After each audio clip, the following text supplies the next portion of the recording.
दो तरह की चीजें आपके सामने हैं। ज्यादातर लोग तो वो होंगे जो आपके सामने निराशाओं का जाल फैला देंगे। वो कह सकते हैं कि आज के जमाने में कहाँ कोई कामयाब जल्दी से हो सकता है, पूरा तंत्र भ्रष्ट हो गया है।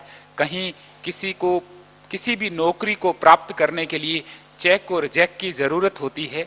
ऐसे लोग वो होते हैं जिन्होंने स्वयं अधूरे मन से प्रयास किया और वो अपनी नाकामयाबी का ढिंढोरा, नाकामयाबी का लबादा किसी और के जिम्मे डालकर अपने आप को मुक्त कर देना चाहते हैं। ऐसे निराश लोगों की आवाज मत सुनिएगा, क्योंकि इस पूरी जिंदगी का एकमात्र जो सूत्र है वो सिर्फ यही है, आप अपना प्रयास करें, अच्छी सोच के साथ करें, ये सोच के करें कि अगर किसी काम को किसी मनुष्य ने पहले कर लिया है तो हम उस चीज को प्राप्त कर सकते हैं।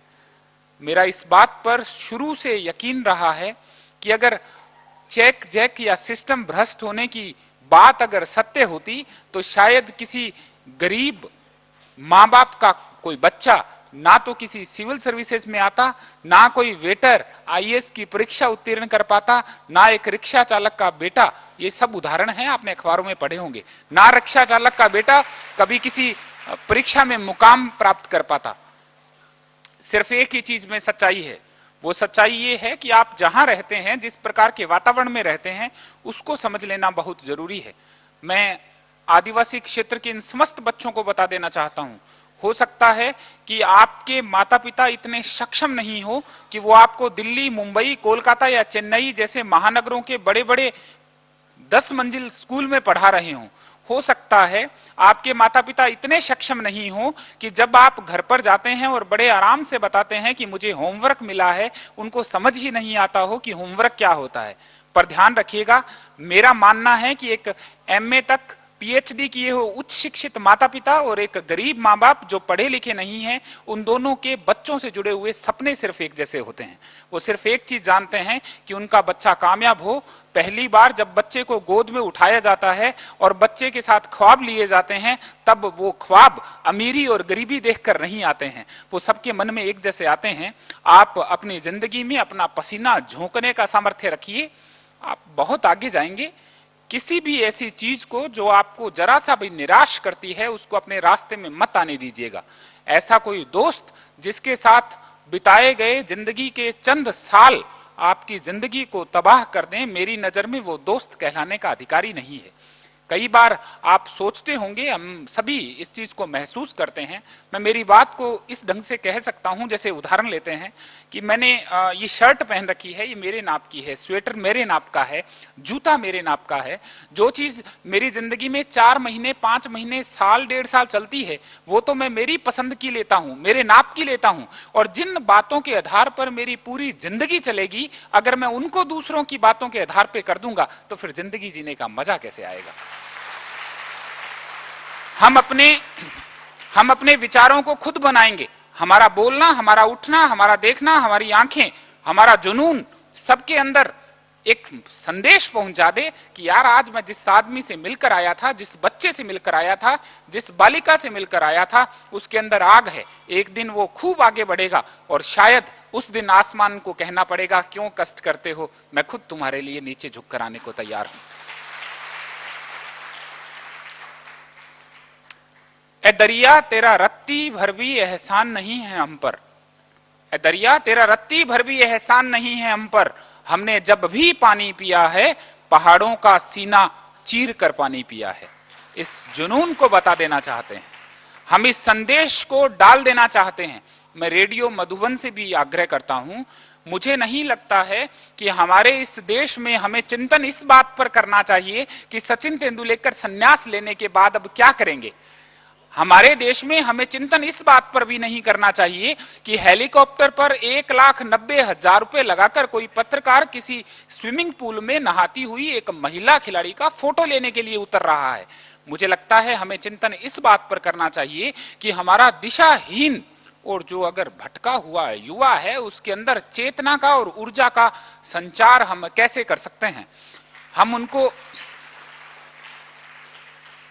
हम उनके अंदर ये बात डाल देना चाहते हैं, उनके अंदर ये संदेश पहुंचा देना चाहते हैं, उनके अंदर ये ताजगी ला देना चाहते हैं कि बेटा जब आप स्कूल में पढ़ रहे होते हैं, जब आपका कोई क्लास कालांश चल रहा होता है, आप विज्ञान समझ रहे होते हैं, आप गणित समझ रहे होते हैं, तब शायद आप में से किसी बच्चे का पिता किसी खेत में हल की नोक से लाइन बनाता हुआ, पसीना बहाता हुआ ये सोच रहा होता है कि मेरे बच्चे को मैंने पढ़ने के लिए भेज दिया है, वो एक दिन बहुत बड़ा बनकर सामने आएगा। हो सकता है कि आप जब कभी भी स्कूल में कुछ कर रहे होते हैं, आप में से किसी बच्चे की मां घर पर सब्जी काटते हुए, आटा गूंथते हुए ख्वाब लेती है कि लोग कहते हैं कि बेटियां कम होती हैं पर मेरी बच्ची पढ़ रही है और मैं पूरी दुनिया को सबके सामने बड़े गर्व के साथ बता पाऊंगी कि जो बच्ची कामयाब होकर लौटी है वो मेरी बिटिया है। उनके बड़े मासूम से, नाजुक से ख्वाब हैं।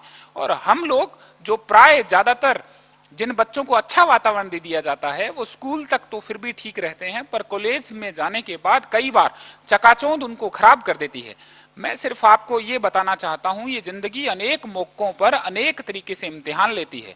इस दुनिया का जो सबसे बड़ा सच है वो आपके साथ जुड़ा हुआ है। वो जुड़ा हुआ है कि आप जमीन पर रहते हुए अपने प्रयास निरंतर करें, सदा प्रयास करते रहें।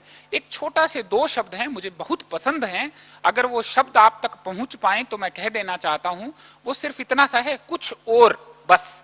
अगर आपको जिंदगी में कुछ भी मिल जाए, आपको लगे कि आप में योग्यता है, तो आप हमेशा सोचिएगा नहीं कुछ और, अभी कुछ और पाना है। आप प्रयास करते रहिए, सदा आगे बढ़ेंगे, बहुत आगे जाएंगे। और किसी भी प्रकार से किसी भी भ्रम को पालना नहीं चाहिए। कोई भी भ्रम, किसी को अपनी संपत्ति का भ्रम हो सकता है, किसी को अपने किसी और सौंदर्य बोध का, अपने अकूत संपत्ति का, अपनी किसी अन्य गुण का। मुझे ऐसा लगता है कि ये हम सब लोग पतंग की तरह हैं। ये पतंग जब तक उसकी डोर खींचने वाले के, उड़ाने वाले के हाथ में रहे तब तक तो मजेदार है, वरना पतंग जितनी ऊंची उड़कर जाती है, ये जितनी ऊंची जाती है उसके नसीब में 2 बातें लिख दी जाती हैं, या तो ये पतंग कटकर नीचे आएगी और या लुटकर नीचे आएगी। मुझे नहीं लगता कि किसी की जिंदगी में कटकर नीचे आना और लुटकर नीचे आना अच्छा होता है। इसलिए हम बहुत शानदार तरीके से प्रयास करें। मैं ये जितने भी बच्चे हैं आपको ये बता देना चाहता हूं कि आप अपने अंदर इस बात को बिठाकर रखिएगा।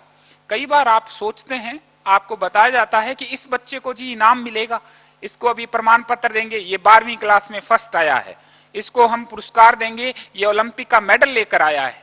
पर कभी सोचिएगा, क्या सारी जिंदगी हम और बच्चों के नाम सुनते हुए, उनको देखते हुए केवल उनके लिए तालियां बजाते रहेंगे?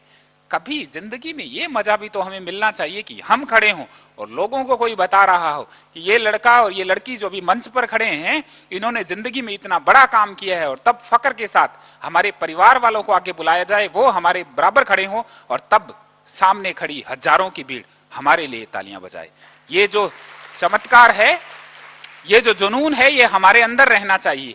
वरना पढ़ने को तो सारे ही पढ़ लेते हैं। अकेले राजस्थान में भी हर साल अलग अलग संकायों से, अलग अलग क्लासों से 15 लाख लोग पास होकर निकलते हैं, पर सबका भविष्य उतना उज्जवल नहीं हो सकता। सिर्फ एक चीज जो आपको बहुत ऊंचाई पर ले जा सकती है, वो है सदा आपके मन के अंदर ये हौसला कि मैं कर दिखाऊंगा, मैं कर दूंगा, मैं सचमुच कामयाब हो जाऊंगा। दूसरा, आपका जमीन से जुड़े रहना। एक बहुत छोटी सी एक स्टोरी है, आपने सुनी है। एक बार बताते हैं कि कुछ एक मेंढकों ने कसम खाई कि हम यार उछल उछल कर जाते हैं, इस पहाड़ की चोटी पर चढ़ जाएंगे। और सबने प्रयास किया, कुछ दूर गए, वापिस आ गए, पर एक मेंढक ऊंचाई पर चढ़ गया, बाकी नहीं चढ़ पाए। क्योंकि वो मेंढक बहरा था।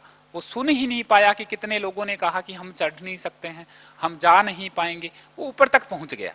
वैसा ही है, इस जिंदगी में निराश करने वाले लोगों की बात नहीं सुननी है, आलोचना करने वाले लोगों की बात नहीं सुननी है, सिर्फ अच्छा सोचना है, बढ़िया सोचना है। आप कर दिखाएंगे। मैं मेरी वाणी को विराम दूंगा, उससे पहले रेडियो मधुबन जिन्होंने मुझे यहाँ बुलाया है, मौका दिया है कि मैं बच्चों के बीच में अपनी बात रख पाऊं, मैं सदा उन बच्चों के लिए तैयार हूं जिनको जब भी जिंदगी में लगे कि वो इसलिए कामयाब नहीं हो रहे हैं कि वो गरीब हैं, अगर उन बच्चों को लगे कि वो इसलिए कामयाब नहीं हो रहे हैं कि उनके माता पिता ने उनको ये नीले और सफेद रंग वाली पोशाक वाले सरकारी स्कूल में पढ़ा दिया है, अगर किसी बच्चे को यह लगे कि वो इसलिए कामयाब नहीं हो रहा है कि उसके गली के नुक्कड़ वाले घर के ऊंचे मकान वाले के पास जो स्कूल का बच्चा पढ़ता है उसके पास 5 कारें हैं और उसके घर में साइकिल भी नहीं है, अगर किसी को लगता हो कि वो इसलिए कामयाब नहीं हो रहा है कि गली के किसी छोर पर दूसरे घर के अंदर लोग सेब का सलाद खाते हैं और उन्होंने कई दिनों से सेब की शक्ल नहीं देखी है, मैं ऐसे सभी बच्चों के साथ हूं उनको ये बताने के लिए कि पानी और पसीने में बड़ा अंतर होता है, पानी और पसीने में बड़ा अंतर होता है, पत्थर और नगीने में भी बड़ा अंतर होता है, मुर्दा घड़ियों की तरह सांस लेने वालों, सांस लेने में और जीने में बड़ा अंतर होता है। हम जी कर दिखाएंगे, हम उठेंगे और बताएंगे, हम उठेंगे और बताएंगे कि आपने हमें जिंदगी में कितनी भी बार रोकने की कोशिश की हो, पर हम सच्चे थे, हम अड़े थे, हम खड़े थे और इसलिए आज इस मुकाम पर पहुंचे हैं। इस जुनून के साथ आप आगे बढ़ें, इसी शुभकामनाओं के साथ शुक्रिया।